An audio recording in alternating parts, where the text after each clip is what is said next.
आता बघूयात राज्यातल्या इतर ठिकाणच्या पाऊस पाण्यासंदर्भातल्या महत्त्वाच्या 9 बातम्या।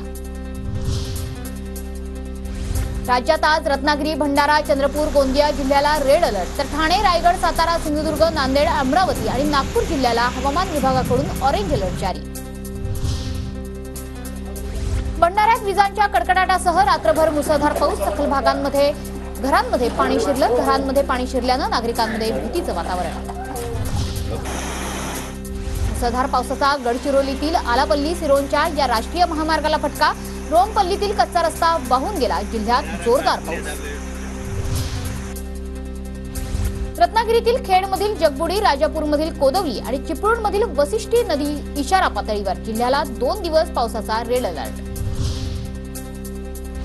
नागपूरसह परिसरात सकाळपासूनच पावसाला सुरुवात। नागपूरमध्ये जोरदार पावसामुळे ट्रक देखील अडकला।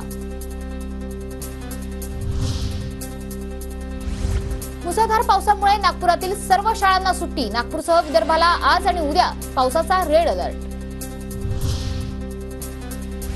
संततधार पावसामुळे भंडारा जिल्ह्यातील बहुतेक ठिकाणी पूरजन्य परिस्थिती। नागरिकांना दक्ष राहण्याचे आपत्ती व्यवस्थापन विभागाचं आवाहन। सिंधुदुर्गच्या कुडाळ तालुक्यातील माणगाव खोऱ्यात पावसाची संततधार। पावसामुळे भंगसाळ नदीने इशारा पातळी ओलांडली।